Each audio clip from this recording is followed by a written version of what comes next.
Hello students, आज हम लोग चैप्टर शुरू करने वाले हैं त्रिकोणमितीय फलन यानी कि ट्रिगोनोमेट्रिकल फंक्शंस। क्लास 10th में हमने 6 प्रकार के ट्रिगोनोमेट्रिक रेशियोज के बारे में पढ़ा हुआ था। Sine, cosine, tangent, cotangent, cotangent, फिर उसके बाद सेकेंट और कोसेकेंट। ये ना हम लोग पढ़े थे। साइन को हम लोग संक्षेप में SIN लिखते थे, कॉस को कोसाइन को कॉस, टेंजेंट को टेन, कोट टेंजेंट को कॉट, सेकेंड को सेक और कॉसेकेंड को कॉसेक। ये हम लोग जानते थे। और इन 6 त्रिकोणमितीय अनुपातों को हम लोग क्या करते थे, एक समकोण त्रिभुज लेकर इनमें के दो दो भुजाओं के अनुपातों के साथ इन सभी रेशियोज को इसके साथ कंबाइन करते थे, इनके कोणों के साथ कंबाइन करके हम लोग उसके अनुपात के रूप में लिखते थे। जैसे साइन थीटा लिखते थे, ये मान लीजिए थीटा है, तो परपेंडिकुलर और बाई में हाइपोटेनस लिखते थे। ठीक है। उसी तरह से कॉस थीटा लिखते थे, तो उसका हम लोग जानते थे बेस और बाई में हाइपोटेनस होता था। ठीक है। उसी तरह से टेन लिखते थे, तो परपेंडिकुलर और बाई में बेस होता था। उसी प्रकार से ये भी हम लोग लिखते थे। तो यह सारी चीजें हम लोग क्लास 10th में पढ़ ली हैं, यानी हमने वहां पे त्रिकोणमितीय अनुपात के बारे में पढ़ा था। ठीक है।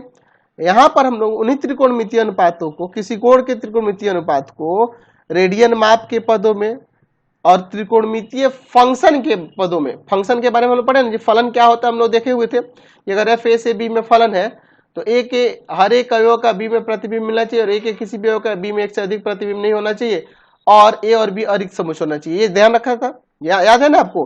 तो यानी कि ये त्रिकोणमितीय अनुपातों को हम लोग क्या करेंगे, एक त्रिकोणमितीय फलनों में ट्रांसफॉर्म करके उसके भी बारे में हम लोग पढ़ेंगे। यानी कि यहाँ पर हम लोग इस चैप्टर में त्रिकोणमितीय, किसी कोण के त्रिकोणमितीय अनुपात के रेडियन मापों के पदों में और त्रिकोणमितीय फलनों के रूप में हम लोग यहाँ पर पढ़ने वाले हैं। तो इसीलिए इस चैप्टर का नाम दिया गया त्रिकोणमितीय फलन यानी कि ट्रिगोनोमेट्रिकल फंक्शन।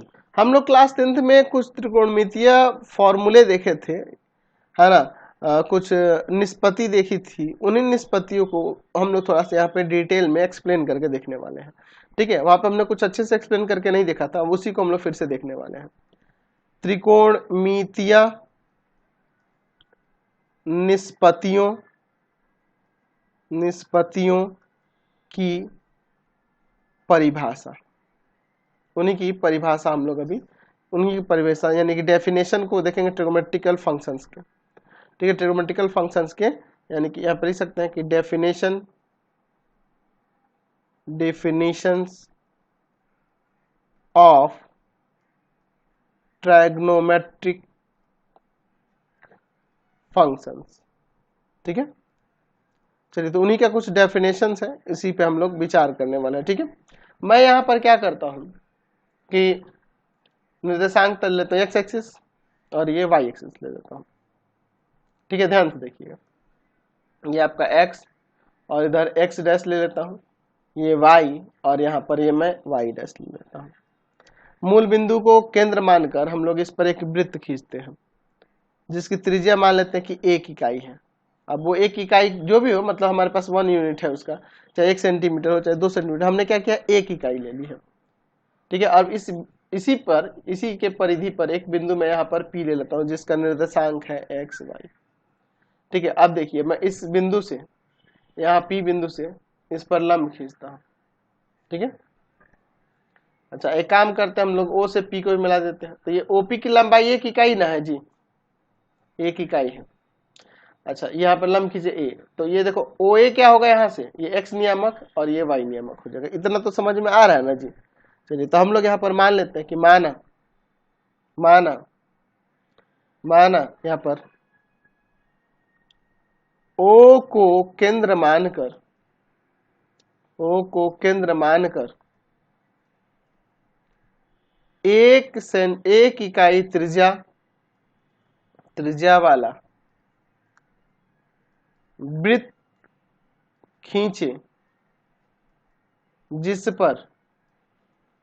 पर एक बिंदु पी एक्स वाई, जिसका निर्देशांक है एक्स वाई, स्थित है, जो केंद्र के साथ थीटा कोण बनाती है, ऐसा हम लोग मान लेते हैं, थीटा कोण बनाती है, ये मान लेते हैं कि थीटा कोण यहाँ पे बन रहा है। चलिए अब इसके बाद देखिए, तो अगर हम लोग बात करेंगे यहाँ, तो अब थोड़ा फिगर पे ध्यान दीजिए, ये यहाँ पर एक इकाई त्रिज्या है, तो यहाँ से यहाँ अगर मान लीजिए यहाँ पर एक बिंदु, इसका नाम कुछ ले लेते हैं, मान लीजिए इस बिंदु का नाम दे देते हैं हम लोग बी, तो इसका निर्देशांक 1 0 हो जाएगा, इस बिंदु का यहाँ पे इस निर्देशांक हो जाएगा 1 0 1, इसका निर्देशांक हो जाएगा -1 0, इसका निर्देशांक हो जाएगा 0 -1, इसको मान लीजिए सी, इसको मान लीजिए डी, इसको मान लीजिए, ठीक है। इस तरह से हम लोग यहाँ पर ले सकते हैं ना जी। अच्छा, अगर हम लोग यहाँ पर, याद है आपको फॉर्मूला पढ़ते थे साइन थीटा, तो साइन थीटा यह कौन लेते हैं, त्रिकोणमितीय अनुपात, तो परपेंडिकुलर बाई हाइपोटेनस, यानी कि साइन थीटा किसके इक्वल हो जाएगा, वाई के। उसी तरह से कॉस थीटा की बात करें तो बेस बाई हाइपोटेनस x/1, यानी कि कॉस थीटा किसके इक्वल हो जाएगा, यहाँ पर x के, यानी कि आप इसके निर्देशांक को ऐसे भी लिख सकते हैं, यहाँ पर कॉस थीटा और कॉमा में साइन थीटा, ठीक है, लिख सकते हैं कि नहीं, बिल्कुल लिख सकते हैं। तो अगर इन दोनों को स्क्वायर करके जोड़ा जाए, sign square theta plus cos square theta, तो हो जाएगा x² प्लस y²। तो इस त्रिभुज में देखा जाएगा, त्रिभुज POA में, तो अगर देखा जाए तो OA² और प्लस में AP² के बराबर हो जाएगा नहीं, पाइथागोरस से, ये इसका स्क्वायर प्लस, यानी कि x² प्लस y² 1 के स्क्वायर के इक्वल हो जाएगा, यानी कि यहाँ से साइन स्क्वायर थीटा प्लस में cos square theta equal to में 1 हो जाएगा, इक्वल टू में 1 यहाँ से हो जाएगा, है ना जी। अब ये थीटा का कोई भी मान हो सकता है, ये ऐसे घूम कहीं पे भी रोटेट करके जा सकता है ना जी, एक्स की जगह या थीटा की जगह कोई भी मान हो सकता है, ठीक है, समझ में आया यहाँ से। चलिए अब इसके बाद देखिए, क्योंकि हमने देखा है कि यहाँ पी का sine cos theta sine theta भी हो सकता है, तो अब देखो, अगर यही पी को, ये आपका जानते हैं भ्रामक किरण होती है, भ्रामक किरण को उठाकर मैं बी पर लेके चले आऊँ, तो वहां पर साइन 0 का मान हमें मिलेगा और कॉस 0 का मान मिलेगा, 0 डिग्री ना बनेगा, जब भ्रामक किरण और प्रारंभिक किरण दोनों एक ही जगह पर हो जाएगी तो 0। तो यहाँ पर देख लीजिए, पहला कॉस का मान और दूसरा साइन का मान होगा, यानी कि साइन 0 0 हो जाएगा और कॉस 0 का 1 हो जाएगा। उसी तरह से अगर मैं यहाँ पर अगर साइन में मान लीजिए 90 डिग्री और कॉस में भी 90 डिग्री की बात करूंगा, तो ये कहाँ चला जाएगा, भ्रामक किरण ये घूम के यहाँ पर आ जाएगी, यहाँ पर इस पर सी पर आ जाएगी, यहाँ पे इस वाले के संपाती हो जाएगा। तो यहाँ से देखिए ये कॉस ये साइन, तो कॉस हो जाएगा आपका 0 और साइन हो जाएगा 1। फिर उसी तरह से अगर मान लीजिए साइन 180 और कॉस 180 की बात करेंगे, तो देखो भ्रामक किरण घूम के कहाँ आ जाएगी, यहाँ पे आ जाएगी, तो इसका एक्स नियामक जो है आपका वाई है, कॉस का मान है यानी कि -1 और साइन का मान 0। उसी तरह से अगर इसको भ्रामक किरण को यहाँ इस पे ले आ देंगे, यानी कि साइन 270 डिग्री, तो ये इसका वाई नियामक -1 और कॉस 270 डिग्री, तो कॉस 270 डिग्री का हो जाएगा 0, ठीक है ना जी, बात समझ रहे हैं। इसी प्रकार से और थोड़ा सा रोटेट हो जाए, यहाँ से आ जाए 360 पे जाए, तो यहाँ पे हम लोग साइन 360 डिग्री का, साइन 360 डिग्री का 0 और कॉस 360 डिग्री का यहाँ पर 1 लिख सकते हैं। तो हम क्या देख रहे हैं, यहाँ पर साइन में 0 कहाँ मिल रहा है, 0 पे मिल रहा है, फिर उसके बाद 180 पे मिल रहा है, फिर उसके बाद 360 पे मिल रहा है, 80 80 80 बढ़ने पर ये हमें 0 मिलते जा रहा है ना जी, यही ना मिल रहा है, ठीक है। यहाँ से हम एक कंक्लूजन निकाल सकते हैं देयरफॉर कि साइन थीटा का मान अगर 0 हो रहा है, तो इसका मतलब है कि थीटा किसके इक्वल है, n पाई के, और n बिलोंग्स करता है इंटीजर से, यानी कहने का मतलब देखो n की जगह इंटीजर 0 रखो तो पाई 0 आ जाएगा, अगर 1 रखोगे तो पाई यानी कि 180 डिग्री हो जाएगा, 2 रखोगे तो 2 पाई यानी कि 360 डिग्री हो जाएगा, -1 रखोगे तो माइनस पाई, तो माइनस पाई ऐसे चलेंगे, देखो इधर से ऐसे आएंगे, तो यहाँ पर भी देखो कॉस साइन का मान 0 है कि नहीं, है कि नहीं। तो यहाँ से हमें एक कंक्लूजन निकल रहा है कि साइन थीटा अगर 0 हो रहा है, इसका मतलब थीटा का वैल्यू n पाई होगा और n क्या होगा, कोई इंटीजर होगा। उसी तरह से अगर कॉस में देखें, तो कॉस में देखो कहाँ कहाँ हो रहा है 0, कॉस में 90 डिग्री पे हो रहा है, फिर 270 डिग्री पे हो रहा है, ऐसे हो रहा है ना जी। तो यहाँ पे हम लोग देख रहे हैं कि ये 90 का ही ऑड मल्टीपल चल रहा है।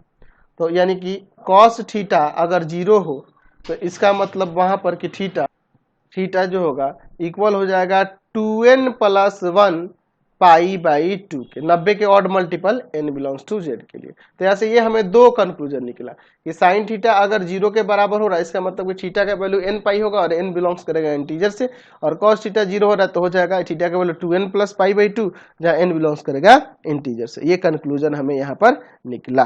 ठीक है, तो इससे हम लोग इस प्रकार से हम लोग कह सकते हैं, यहाँ पे कह सकते हैं क्या, हम लोग पहला ऊपर एक फॉर्मूला देखे थे, याद है आपको, कि sine square theta plus cos square theta equal to में 1, और यहाँ पे थीटा कोई भी वैल्यू हो सकता है, यहाँ पर थीटा बिलोंग्स टू कोई भी रियल वैल्यू ले सकते हैं, इसमें कोई दिक्कत नहीं है, सभी वास्तविक मानों के लिए। ठीक है, ये परिभाषित हो जाएगा।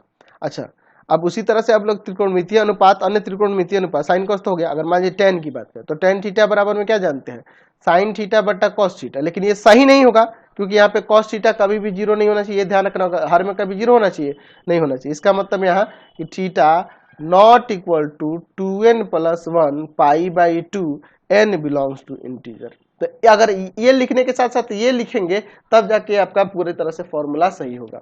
उसी तरह से अगर मान लीजिए कॉट की बात करेंगे तो कॉट थीटा बराबर में जानते हैं हम लोग कॉस थीटा और बटा में साइन थीटा, यानी कि यहाँ पे लिख सकते हैं यहाँ पे कि साइन थीटा कभी भी 0 के इक्वल नहीं होना चाहिए, यानी कहने का मतलब कि theta not equal to n pi n belongs to z। ठीक है, उसी तरह से अगर मैं बात करूंगा यहाँ पर सेक थीटा की, तो सेक थीटा बराबर में 1 बाई कॉस थीटा होता है ना जी, तो यहाँ पे भी कॉस थीटा बराबर 0 नहीं होगा, यानी कहने का मतलब ये थीटा नॉट इक्वल टू होगा 2n प्लस का 1 pi by 2 n belongs to z। उसी तरह से अगर मैं यहाँ पर बात करूंगा कॉसेक की, तो कॉसेक थीटा जो होगा 1 बाई में साइन थीटा होगा, यहाँ पे भी हर में 0 नहीं हो सकता है, लिख सकते हैं कि sine theta not equal to में 0, यानी कहने का मतलब है कि theta not equal to n pi, not equal to n pi होना चाहिए, तभी ये आपका फॉर्मूला सही होगा, नहीं तो ये गलत हो जाएगा ना, क्योंकि डिनोमिनेटर में 0 आने लगेगा। तो ये तभी डिफाइन हो सकता है जब साइन थीटा 0 के बराबर ना हो, है ना जी, यानी कि theta not equal to n pi n belongs to z। तो हम लोग जो फॉर्मूले पढ़े हुए हैं क्लास 10th में, उसमें से उन फॉर्मूलों को हम लोग थोड़ा सा एक बार देख लेते हैं, है ना। हम लोग यहाँ पे बात करते हैं कि त्रिकोणमितीय जो निष्पत्तियां हैं उन निष्पत्तियों के बीच संबंध देखेंगे। एक संबंध तो हम लोग पहले ही देख चुके हैं, फिगर में ही मैंने बता दिया था अभी, कि साइन स्क्वायर थीटा प्लस में कॉस स्क्वायर थीटा 1 के इक्वल होता है सभी वास्तविक थीटा के लिए, सभी थीटा के सभी वास्तविक मान के लिए sign square theta plus cos square theta 1 होता है। दूसरा देखिए, अगर हम लोग बात करेंगे sec square minus tan square theta की, तो इसका भी वैल्यू 1 होता है, लेकिन यहाँ पे लिख देंगे कि जहां थीटा जो होगा यहाँ पर थीटा नॉट इक्वल टू, देखो इसके भी बट्टा में कॉस रहेगा, इसके भी बट्टा में कॉस, तो थीटा 2n प्लस 1, अभी जैसे मैंने बताया था 2n प्लस 1 पाई बाई 2 के इक्वल नहीं होगा, n बिलोंग्स टू, बात को समझे ना जी। तीसरा, कॉसेक स्क्वायर थीटा माइनस का cot square theta equal to में 1, और यहाँ थीटा देखिए इनके बाई में साइन अगर चेंज करेंगे साइन कॉस में, तो theta not equal to n pi n belongs to integer. Reason समझ में आ रहा है क्यों, क्योंकि डिनोमिनेटर में 0 नहीं होना चाहिए, तब जाके ऐसे, तो इसको प्रूव कर देते हैं। मान लीजिए, चलिए सेकेंड नंबर को ही देख लीजिए, सेक LHS ले लो उसका, फर्स्ट तो हो गया है ना जी, सेक स्क्वायर थीटा माइनस का टेन स्क्वायर थीटा है। तो एक काम करो ना, यहाँ पे सेक स्क्वायर थीटा है और माइनस टेन स्क्वायर थीटा, तो इसको चेंज करते हैं, 1 बाई में कॉस स्क्वायर थीटा और माइनस इसे साइन स्क्वायर थीटा और बाई में कॉस स्क्वायर थीटा, यहाँ पर LCM cos square theta 1 minus का साइन स्क्वायर थीटा, तो ऊपर वाले फॉर्मूला से 1 माइनस साइन स्क्वायर थीटा क्या आ जाएगा, कॉस स्क्वायर आ जाएगा कि नहीं, कॉस स्क्वायर थीटा और बाई में कॉस स्क्वायर थीटा, कट के 1 आ गया, हमने यहाँ पर दिखा दिया। ठीक है ना जी, समझ गए, इसको रीजन यहाँ दे देते हैं। दूसरा हो गया। अब तीसरे को अगर प्रूफ करना है तो देख लीजिए, तीसरे को यहाँ पर बात करते हैं कॉसेक स्क्वायर, LHS लिए उसका कॉसेक स्क्वायर थीटा और माइनस का कॉट स्क्वायर थीटा। तो कॉसेक का 1 बाई में साइन स्क्वायर थीटा और इसका कॉस स्क्वायर थीटा बाई में साइन स्क्वायर थीटा। ठीक है, अब इसका यहाँ पर एलसीएम ले लेते हैं। ठीक है, एलसीएम हो जाएगा यहाँ पर साइन स्क्वायर थीटा 1 माइनस का ऊपर कॉस स्क्वायर थीटा। तो हम लोग जानते हैं कि sine square theta plus cos square theta equal to में 1 होता है। तो यहाँ से देखो ना 1 माइनस का कॉस स्क्वायर थीटा किसके आ जाएगा, साइन स्क्वायर थीटा के इक्वल आ जाएगा कि नहीं। तो ऊपर भी साइन स्क्वायर थीटा और नीचे भी साइन स्क्वायर थीटा, कट के 1 आ गया। तो हमने इसको भी प्रॉपर्टी को दिखा दिया, आपका आरएचएस से आ गया। तो इस प्रकार से हमें ये फॉर्मूले यहाँ से मिल गए। तो आप इन फॉर्मूलों को याद रखना और इसके साथ साथ इसके कुछ और भी रिजल्ट थे जो हम लोग क्लास 10th में पढ़े नहीं है जी। इसी से मान लीजिए सेक स्क्वायर थीटा का बात करें तो ये जाके उधर 1 प्लस टेन स्क्वायर थीटा हो जाएगा। और हम लोग टेन स्क्वायर थीटा की बात करें तो इसको इधर भेजो, इसको इधर भेजो, तो हो जाएगा सेक स्क्वायर थीटा -1। उसी तरह के इसके भी है ना जी, सेक स्क्वायर थीटा -1। तो इसके भी ऐसे बहुत सारे रिजल्ट हो जाएंगे। तो उन सबको आप लोग खुद पढ़े हुए क्लास 10th में, तो मुझे अलग से इसमें बताने की जरूरत नहीं है। तो उन सबको आप कर लेंगे। ठीक है, फिलहाल आज की क्लास में इतना ही रहने देते हैं। अभी बहुत सारे टॉपिक इसमें बचे हैं, उसके बाद हम लोग एक्सरसाइज में चलेंगे। आपको हमारे 3 चैनलों को सब्सक्राइब कर लेना होगा। पहला है path finder classes Chhapra, path finder classes Chhapra. दूसरा है आपके पास भारती भवन, भारती भवन, रविकांत सर, रविकांत सर। और तीसरा चैनल है Ravikant sir, Ravikant sir RD Sharma solution, RD Sharma solution. तीनों चैनलों को सब्सक्राइब कर लेंगे। इससे रिलेटेड वीडियो के लिए सीधे डिस्क्रिप्शन में, इससे रिलेटेड नोट्स के लिए गूगल पे जाकर सर्च करेंगे www.ravikantsir.in और यहाँ जाकर आप सभी क्लासेस के नोट्स, उनके पीडीएफ को डाउनलोड कर सकते हैं, पढ़ सकते हैं। इंस्टाग्राम और फेसबुक पे जाकर पाथ फाइंडर क्लासेस छपरा को लाइक एंड फॉलो करना नहीं भूलेंगे। Thanks for watching the video. Comment करके जरूर बताएं कि हमारे चैनल के वीडियोज आप सभी को कैसे लगते हैं। Thanks for watching.